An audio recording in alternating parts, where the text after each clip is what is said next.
Sumimsim ako sa baso na whiskey na hawak ko. It seems like I'm having no luck in finding out who the mystery woman is. Bigla akong nabuhay na maalala ko na maaaring nasa visitor's logbook ng kumpanya ang pangalan niya dahil sa pagbisita niya noon. 1 taon pa lang naman ang nakakaraan kaya maaaring makita ko pa ang record niya. Ang nagsusumigaw sa isip ko na lihim kong ikinangiti. Napalis ang ngiti ko nang biglang pumasok sa isipan ko ang mga naganap sa opisina kanina.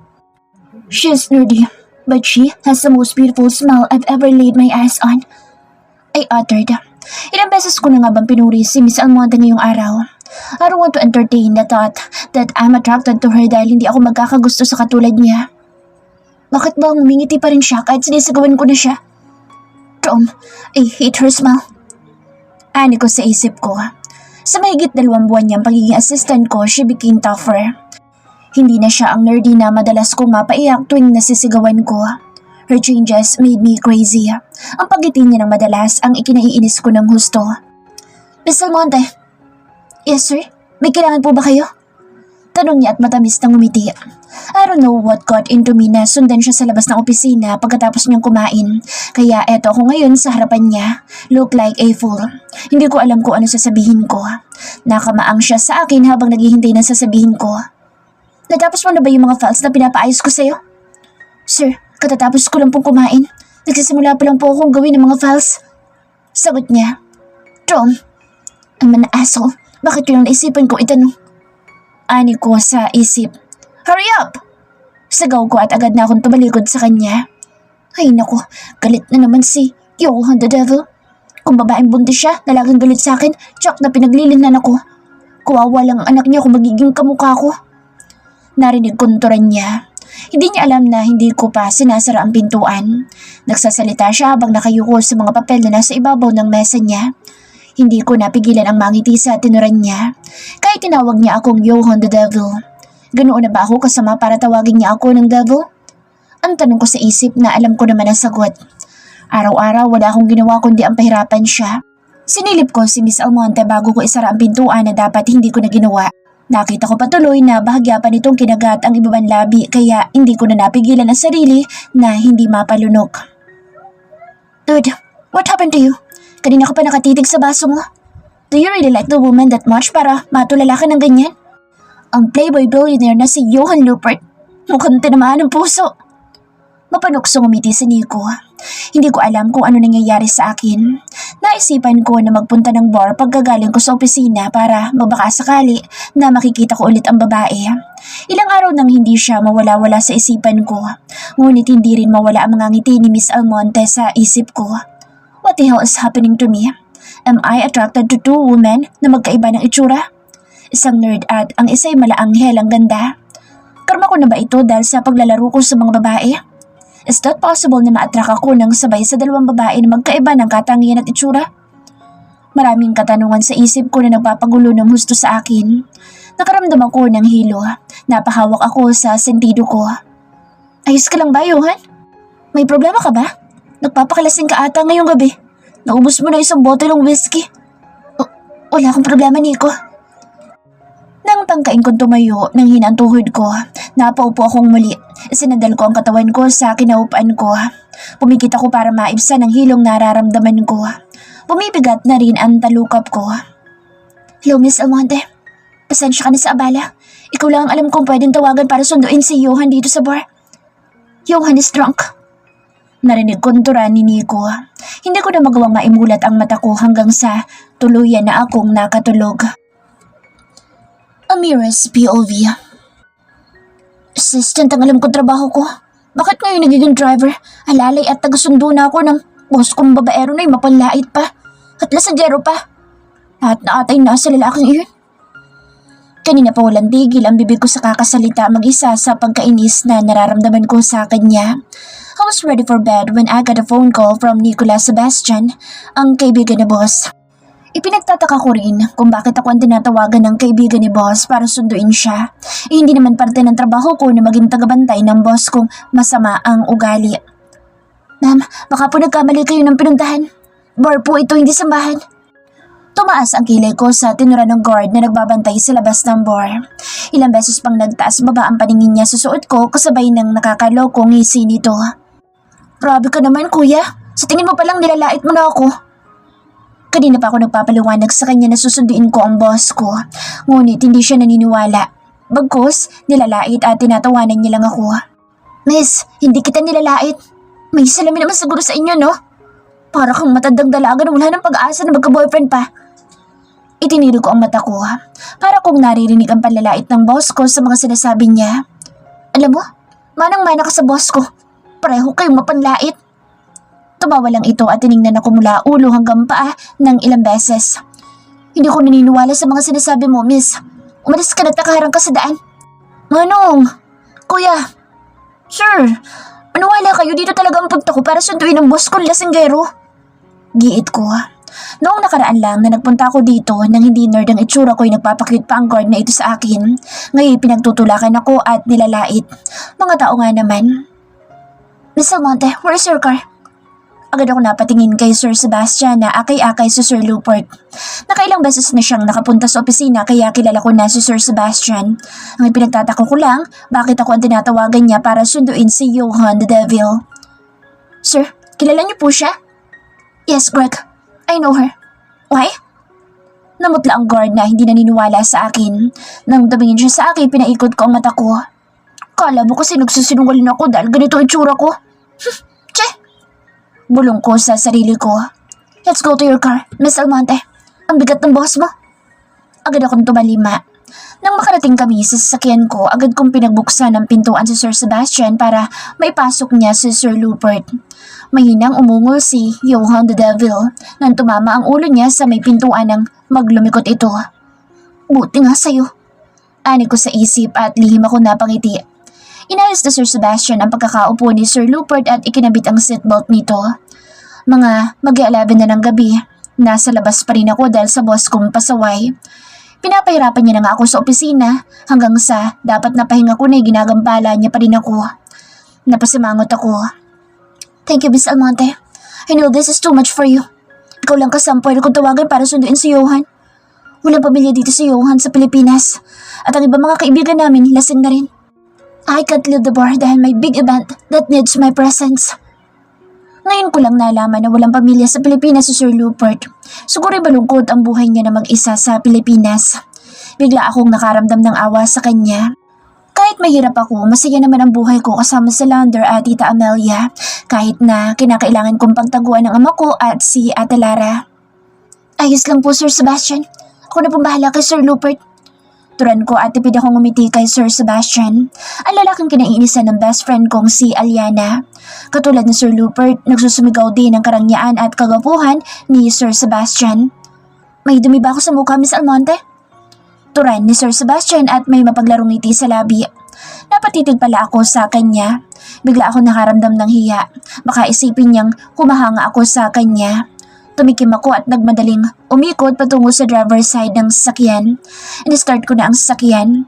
Kumaway si Sir Sebastian na tinanguan ko lang bago ako nagsimulang paandarin ang sasakyang palayo sa kanya. Gwapo mo sana, kaya lang babaero ka at masamang ugali. Pwede ka maging porn star kasi mahilig kang gumawa ng kahalayan. Lalaking popo kumbaga. Napahagikik ako sa mga sinabi ko. Para akong baliw na kinakausap si Johan the Devil na tulog na tulog.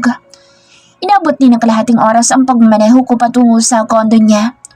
Sir Rupert, nandito na po tayo. Hindi man lang ito nagising kahit ginalaw-galaw ko na ang braso niya. Ma'am, ayos lang ba kayo? Tura ni Kuya Roy ang guard dito sa building kung nasa ng kondo ni Sir Rupert. Nakilala ko siya nung una kong ihatid ang sasakyan ni Sir. Hindi siya katulad ng ibang tao na nilalait ako. Hindi po, Kuya Roy. Ang boss ko lasing na lasing. Ayaw magising. Hindi ko alam kung paano ko siya iakit sa itaas. Si Boss Rupert pa lang kasama niyo. Tulungan ko na po kayo. Pinagtulungan namin na maibaba si Sir Rupert sa sasakyan. Inilagay ko ang isang braso niya sa balikat ko at ang isa na may nasa balikat ni Kuya Roy. Ma'am, hanggang dito ko lang po kayo matutulungan. Turan niya nang tumigil kami sa tapat ng elevator. Okay lang po. Salamat. Nang makapasok kami sa loob ng elevator ay naglumikod si Sir Rupert. Nanigas ako sa kinatatayuan ko nang isiksak niya mukha sa leeg ko at niyakap ako ng mahigpit. Gumapang ang tila kuryente sa buong katawan ko sa pagdikit ng labi niya sa leeg ko at pagkakadikit ng mga balat namin. Nang magbalik ang wisyo ko ay inalis ko ang mukha niya sa leeg ko. Nakakainis talagang lalaking to. Ang sarap. Ang sarap siguro niyang humalik. Ang init ng labi niya. Ang sarap ng yakap niya. Mga salitang nagsusumigaw sa isipan ko. Hindi ko maipaliwanag ang nararamdaman ko sa mga oras na ito. Mahina ko siyang itinulak palayo sa akin. Napadaing si Sir Rupert nang mauntog siya sa dingding ng elevator. Namumula ang pisngi at hirap siyang imulat ang mga mata marahil sa kalasingan.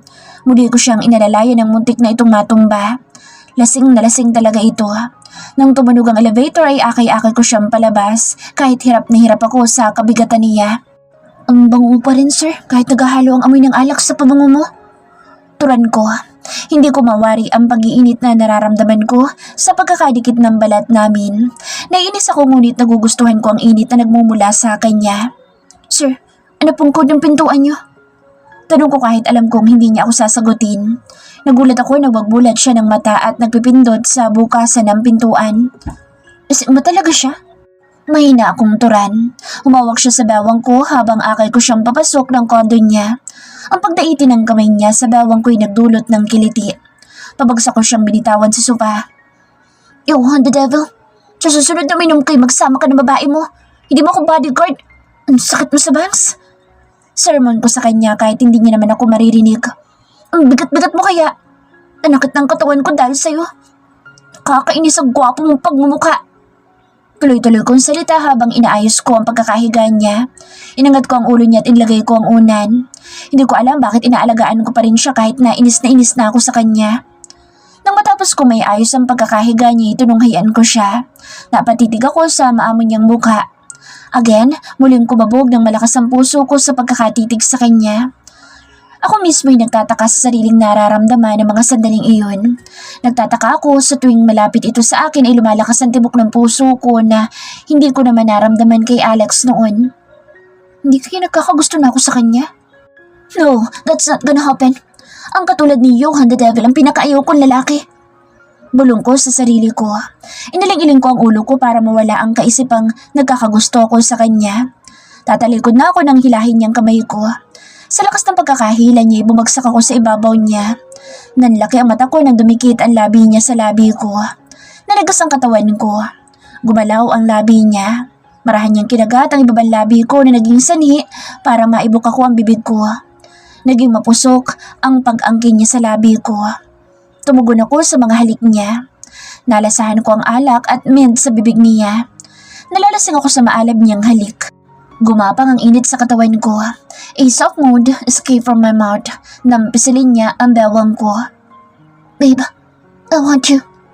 Bigla ako natauhan nang marinig ang baritono niyang boses. Mabilis akong umalis sa ibabaw niya. Nang tunghayan ko si Sir Rupert ay nakapikit ito at mukhang hindi nito alam ang mga naganap. Inayos ko ang nagulo kong palda at pang-itaas. Bakit nagustuhan kong halik niya kahit na alam kong dahil sa kalasangan kaya nagawa niyang halikan ako? Mabilis ang naging kilos ko. Nilisan ko ang kondo ni Sir Rupert.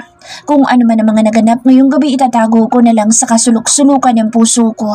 Walang sino man ang dapat na makaalam. Baka isipin pa ni Johan, the devil, na sinamantala ko ang kalasingan niya. Third person POV. He did not know what got into him to pretend to be drunk last night sa harapan ni Miss Almonte. But he knew that he wanted to kiss her. Nalilito siya. Hindi niya mapangalanan ang nararamdaman niya. May bahagi ng sarili niya na nagsasabi na attracted siya sa dalaga, pero ang isip niya isinisigaw na hindi ang katulad niya ang magugustuhan niya. Dalawang babae ang nagpapagulo sa buhay niya ngayon. Ang misteryosong babae sa bar at ang assistant niya. Is it possible to be attracted sa dalawang babae ng sabay? Ang tanong na hindi niya mahanapan ng kasagutan. Ilang araw nang nagpapagulo sa isipan niya si Miss Almonte. Hindi niya kayang aminin na attracted siya sa nerdy niyang assistant. Alam niyang hindi ito katulad ng mga babaeng nakakasalamuhan niya. Hindi ito pala ayos. Hindi ito katulad ng ibang babae kung manamit. Hindi rin ito mahilig mag-makeup. She looks different from all the women chasing him, yet she stands out in his eyes. The woman in the bar is the opposite of Miss Almonte. She is a goddess. She stands out in the crowd. Mapapalingon ang sino mang lalaki pag nakita siya. She's a head-turner. Her beauty is intoxicating. Her beauty is natural. Halatang hindi rin ito mahilig mag-makeup nang matitigan niya ito. What the hell is happening to me? Paulit-ulit niyang tanong sa sarili. Yumuko siya at inihilamos sa mga palad sa mukha niya. Hindi siya madaling ma-attract sa babae pero bakit ngayon dalawang babae pa ang nagpapagulo sa buong pagkatao niya? At meron pa sa panaginip niya. Maraming dumaang babae sa buhay niya pero lahat ng mga iyon para lang mapunan ang pangangailangan niya bilang lalaki. No feelings involved. For him, women are his bed warmer. Wala pang babae na nakakuha ng puso niya. Nung umalis si Miss Almonte kagabi, gusto niyang sundan ito sa pag-aalala na baka mapano ito pero pinigilan niya ang sarili. Ayaw niyang mag-isip siya ng kung ano. Ayaw niyang isipin ito na concern siya sa kanya kahit yun naman ang totoo. He still feel the warmth of her body and he still feel the softness of her lips on his lips. Nang yakapin niya ito at nang maramdaman ang init niya, it felt the familiar feeling like in his dreams. When he kissed her, para bantama ang lahat ng nagaganap kagabi, na kahit ayaw niyang aminin sa sarili na gusto niya si Miss Almonte, pero hindi niya may pagkakaila na ayaw niyang matapos ang halik na pinagsasaluhan nila. The kiss lingered long after her lips left. Gusto niya magmulat ng mata para makita ang mukha nito pero nakaramdam siya ng takot na hindi niya maipaliwanag. Kaya nagkunwari siyang tulog hanggang sa makaalis ito. Nakahawak siya sa dibdib ng bumilis ang tibok ng puso nito. Litong-lito at naguguluhan na siya sa mga bagong nararamdaman niya. Johan's POV. Miss Almonte, nasaan ang papel na hinihingi ko sa'yo? Sigaw ko sa kanya. Kahit late na ay pumasok ako sa opisina kahit masakit ang ulo ko dahil sa kawalan ng tulog kakaisip sa assistant ko. Hindi ko lang inaasahan ang maririnig ko mula sa bibig niya pagdating ko ng opisina na nagpainit ng ulo ko. Hindi mawala ang ngiti ko sa labi habang papasok ako ng company. Tuwing maalala ko ang malambot niyang labi na papangiti ako. Nang makarating ako sa palapag kung nasa na opisina ko ay malaki ang naging ngiti ko. Dumaan pa ako sa cafe na katabi lang ng Y&L. I brought her a coffee and a slice of cake for her snack. Nang hindi ko siya makita sa table niya, itinungo ko ang pantry at tama ako. Nandoon siya. Nakatalikod siya sa gawin ng pintuan kaya hindi niya ako nakikita habang kausap ang isang babae. Natigilan ako sa paghakbang papasok sa pantry ng kahit siguro si Sir Rupert na lang ang lalaki sa mundo. Hindi ako magkakagusto sa kanya. Babaero, masama ang ugali at mapanlait. Kahit ganito ang tsura ko, hindi ako magpapakatanga sa katulad niya, no? Tura ni Miss Almonte kasabay ng tawa nito. I felt pain sa mga sinabi niya. Sa kauna-unahang pagkakataon ay nakaramdam ako ng sakit mula sa mga salita ng babae. Kung anong klaseng tao ako. Marami na nagsabi sa akin na babaero ako at masama ang ugali ko before, but I didn't care at all. Pero bakit nang marinig ko ang mga binitawan niyang salita? Her words hit like a sharp knife stabbed my heart. Ganoon na ba ako kasama sa paningin niya? Kaya ba Johan the Devil ang tawag niya sa akin? Itinapon ko sa basurahan ng kape at cake na binili ko. Uminit ang ulo ko sa mga narinig ko sa kanya. She's a nerd at may nakakatawang itsura.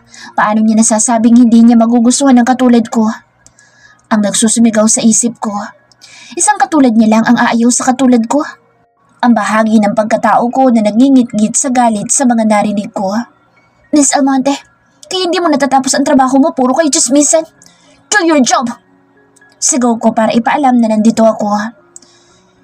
Ilang oras nang nakalilipas, nagigit-git pa rin ang kalooban ko. Umi-echo sa isipan ko ang mga tinura niya.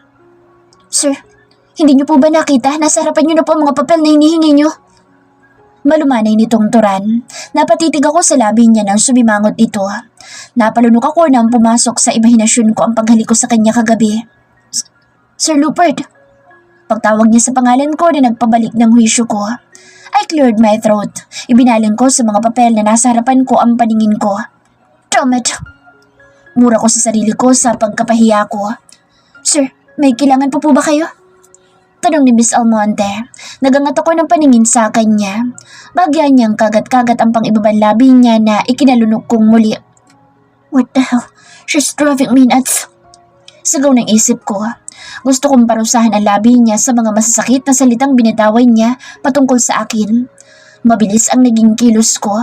Tumayo ako at tinungo ang kinatatayuan niya. Ikinulong ko ang mukha niya sa mga palad ko. Sa pagdikit ng balat namin, muli kong naramdaman ang pagbilis ng tibok ng puso ko. Miss Almonte closed her eyes na lihim kong ikinangiti. You want me to kiss you, Miss Almonte? Malambing kong tanong. Nagmulat siya ng mata. Namula ang mukha ni Miss Almonte na ikinangiti ko. Tinanggal ko ang salamin niya sa mata at inihagis kung saan. Her eyes were on fire. I know she wants me to kiss her. Mariin kong tinitigan ang maganda niyang mga mata. Naglaho ang galit ko at napalitan ng kakaibang pakiramdam. I like the feeling of being near her. I'm not going to kiss you, even if I want to. Pinulupot ko ang kamay ko sa bawang niya to pull her close. Napasinghap si Miss Almonte, lalong namula ang mukha niya. I will only kiss you again, like I did last night, if you initiate it. Mapang-akit kunturan. Nanlaki ang mata niya. Itinulak niya ako kaya nabitawan ko siya. Ibig mong sabihin na alala mo paggalit mo sa akin kagabi? At bakit naman ako ang gusto mong mauna? Hindi pa ako nasisiraan ng bait, Sir Rupert, para maunang humalig sa'yo.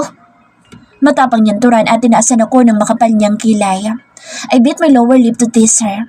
I smirked nang napalunok si Miss Almonte habang nakatitig sa labi ko. Hindi ko inangkin ang labi niya kahit gustong-gusto kong halikan siya bilang parusa sa kanya. Let's see. How long you can resist my charm, Miss Almonte? It's visible in your beautiful eyes na gusto mong halikan kitang muli. Just say it, baby. Mapanukso ko siyang nilitian. Hindi ko alam kung ano pumasok sa akin at inaasar ko siya. Gyabang mo talaga. Porka gwapo ka, akala mo lahat ng babae gustong-gusto ko at gustong-gustong magpahalik sa'yo. Kahit ganito ang itsura ko, di ako katulad ng mga babae mo na nagpapakatanga sa'yo, no? Mababanag ang galit at disgusto sa kanyang magandang mga mata. Napalis ang ngiti ko. Muli kong naramdaman ang sakit na naramdaman ko kanina. Kung wala na po kayo ipag-uutos, sir, lalabas na ako. Mataray niyang turan. Hindi ako nakapagsalita. Hindi ko akalain na saseryosohin niya ang mga biro ko. Nakalimutan niya ata na ako ang boss niya. Ngayon ko lang napagtanto na ibang klaseng babae talaga ang nerd kong assistant. Ang tanging nagawa ko na lang ay sundan ng tingin ang papalabas na si Miss Almonte. Third person POV. Conceited prick! Yung kagapuhan niya umakit na sa ulo niya. Feeling lahat ng babae makukuha niya sa mga pagpapakyut niya. Ang yabang talaga. Kahit siyang boss ko, hindi ko mapapayagan na basta nalang magpapahalik sa kanya. Hindi ako ganoong klase ng babae. Nagpupuyos ang kalooban niya. Malalim siyang bumuntong hininga para pakalmahin ang kalooban niya. Dumaan ang ilang sandali. Tuluyan na siyang kumalma. Sobrang pagkapi ko na nararamdaman niya kanina. Nag-init ng gusto ang mukha niya na maalala ang mga naganap sa loob ng opisina. Nagagalit ka sa boss mong sobrang hot? Pero kanina may papikit-pikit ka pa. Gusto mo rin naman na halikan ka niyang muli. Tura ng konsensya niyang kontrabida at pakialamera. Hindi totoo yan. Giit niya. Naiinis ka kasi hindi niya tuloy ang paghalik niya sa'yo. Nakaramdam na siya ng inis sa bahagi ng pagkatao niyang nagugustuhan ang panlalandi ni Johan the Devil sa kanya. Hindi mawala sa kanya epekto ng halik nito. Ang yakap nito naramdam niya pa rin hanggang ngayon. Ang makulong sa mga bisig nito kagabi, pakiramdam niya iligtas siya. Pakiramdam niya may taong kakampi at masasandalan na siya. Sa buong buhay niya naging independent siya. Itinago niya sa kaloob-looban niya ang takot at mag-isa niyang hinarap ang mga problema niya. Pilit siyang nagpakatatag para sa kapatid niyang si Lander. Ayaw niya na umasang muli na may tao makakaunawa sa kanya at dadamayan siya, pero mawawala din katulad ni Alex. Kaya ngayon pa lang kailangan niyang idistansya ang sarili niya kay Sir Rupert. Hindi ang katulad nito ang magsaseryoso sa babae. At sino ba naman siya para umasang gugustuhin na isang katulad niya ni Johan Rupert na hinahanga na tinitingala ng karamihan. Ang katulad niyang may mataas na estado at nagsusumigaw ang karangyaan ay nababagay lang sa katulad niya rin ng estado. Siya, na nerdy kung tawagin, ay hindi nito magugustuhan. Ang mapaglarong katulad nito ay dapat niyang iwasan dahil tsak na masasaktan lang siya. She shook her head para mawala ang mga katrabahang naiisip niya. Hanggat maaari ayaw niyang ma-involve na muli sa isang lalaki at muling masaktan. Miss Almonte. Napatayo siya nang marinig ang boss nito. Agad siyang tumingin dito. Dumaan ang mahabang katahimikan. Mariin ang titig nito sa mukha niya na nagdulot ng kakaibang kaba sa dibdib niya. May emosyon na dumaan sa mata nito na hindi niya mapangalanan. His gorgeous eyes, parang hinihigop ang kaluluwa niya. Napalunok si Sir Rupert nang bumaba ang tingin nito sa labi niya. He was looking at her lips intensely. He bit his lower lip na parang nangaakit. Madamis itong ngumiti sa kanya, ngiting makalaglag panty. Ano bang gusto na lalaking ito? Kakasabi ko lang na iwasan siya pero heto't kulang na lang tumulang laway ko. Amira Almonte Valdez, huwag kang magpadala sa kagwapuhan at charm niya. Sigaw ng isip. Amira's POV. Miss Almonte, close your mouth. Malapit ang tumula laway mo. Natulala ka na sa kagwapuhan ko. Tura nito at may nakakalokong ngiti. Hindi ko na malaya na nakalapit na ito sa mesa ko. Ano bang nangyayari kay Sir Rupert? Bakit biglang-bigla ang pagbabago nito? Hindi ko akalain na marunong itong mang-asar. Lagi ako nitong nilalait at sinusungitan. Bakit bigla na lang ito nagbago? Ang kapal mo naman. Hindi tumula laway ko, no? Conceited. Masungit niyan, Turan. Seems like you forgot that I'm your boss, Miss Almonte. Those words are disrespectful. Napayuko ako nang ma-realize kung sumobra ang kasungitan ko at kung ano-anong lumalabas sa bibig ko. Boss ko pa rin siya na dapat igalang. Sorry po, Sir Rupert. Kayo naman kasi nagsimula. Malumanay kong Turan habang nakayuko ako. Bagya akong kinagat ang pang-ibabang labi ko. Nag-sorry ka nga pero sinisisi mo pa rin ako. But, apology accepted. Napasingap ako nang itaas niyang baba ko gamit ang daliri niya. Napatitig ako sa maganda niyang mga mata. Ang bilis ng tibok ng puso ko. His warm and minty breath ay tumatama sa mukha ko. Sa sobrang lapit ng mukha niya, konting galaw lang ay magdidikit na ang aming mga labi. Hindi ko alam kung gaano na kami katagal na nagtititigan. Walang nagsasalita. Sari-saring emosyon ang nakikita ko sa mata niya na naghahatid ng kakaibang pakiramdam sa akin. Naririnig ko ang malakas na tibok ng puso ko. Nalaki ang mata ko nang dumikit ang malambot niyang labi sa labi ko. Mabilis ang ginawa niyang paghalik. His warm and tender kiss brought fire into my soul. My body froze. Your sexy and sweet lips driving me insane. Hindi ako makapagsalita. Isunuot niya ang salamin ko sa mata na naiwan ko pa pala kanina sa loob ng opisina niya. Muli niyang dinampian ang halik ang labi ko. Narinig ko ang mahina niyang tawa na nagpabalik sa katinuan ko. Bago pa ako makapagsalita ay nakapasok na siya sa loob ng opisina. Gusto kong batukan ang sarili ko. Sa pagkakatulala ko sa kanya at hinayaan siyang halikan niya ako. Iiwasan daw pero nagpahalik ng ilang beses. Sigaw ng kontrabida kong konsensya. Masarap eh. Naibulalas ko ang sagot ko sa konsensya ko. Ano bang nangyayari sa akin? Hindi ko alam kung bakit ganito ang nararamdaman ko. Hindi kaya gusto ko na siya? Hindi maaari. Yun ang isinisigaw ng bahagi ng pagkatao ko pero ibang isinisigaw ng puso ko. Nagpapadyak ako at napahawak sa magkabila kong pisngi na para akong kinikilig. Hoy, Amira Almonte, ano nangyayari sa'yo? Tumikim ako at umupo. Nagkunwari akong abala sa computer. Bakit ka ba nagugulat? Ano naman ginagawa mo dito? Tanong ko nang hindi tinitingnan si Lucy. Ang weird mo, friend. Nag-angat ako ng paningin kay Lucy. Makahulugan ang tingin na ipinupukol niya sa akin. What? Mataray kong tanong. Wala lang. Kakaiba lang ang aura mo. Kanina lang inis na inis ka nang siguan ka ni Bossing. Ngayon kumikislap yung mata mo. Tumigil ka nga.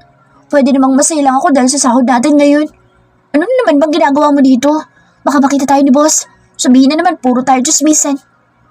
Katwiran ko sa kanya na mukha na namang pinaniwalaan niya dahil nawala ang makahulugan niyang tingin sa akin. Pinahatid lang tong files ng boss ko. Kailangan daw ni Sir Rupert. Inabot ni Lucy ang isang folder sa akin. Secretary si Lucy ng isa sa executive ng kumpanya kaya madalas siyang nakakapunta dito pag may iniuutos ang boss niya. Sadyang may pagkatsismosa lang ang kaibigan ko kaya madalas na pinupuntahan ako para makapagtsismisan at maghatid ng balita na nasasagap niya sa ibaba. Umalis ka na nga, baka mapagalitan na naman tayo ni Johan the Devil. Mahina akong turan sa takot ko na marinig ni Sir Rupert. Sige, bye friend. Kita na lang tayo later. Nang makaalis si Lucy, tumayo ako para dalhin kay Sir Rupert ang files na hinatid ni Lucy. Bigla akong kinabahan. Huminga ako ng malalim bago ako kumatok. Nang marinig ko ang boss niya, lalong lumakas ang kaba ko. Nakakaramdam ako ng hiya na harapin siya pagkatapos ng paghalik niya sa akin. Ipakita mong walang epekto sa iyong ginawa niyang paghalik. Act normal, Amira. Bulong ko sa sarili ko. Isang malalim na buntong hininga ang pinakawalan ko bago ako pumasok.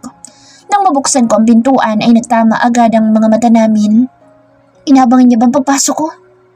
Tanong ko sa isip ko. Binaliwala ko ang titig niya. Naglakad akong patungo sa mesa niya. Hindi ko alam kung paano ko nagagawang normal sa harapan niya kahit ang lakas ng kabog ng dibdib ko. Mariin ang pagkakatitig niya sa akin. Sir, ito na po ang files na hinihingi niyo kay Sir Gonzales. Inabot ko ang folder sa kanya. Napasingap ako nang sumayad ang kamay niya sa kamay ko nang abutin niya ito.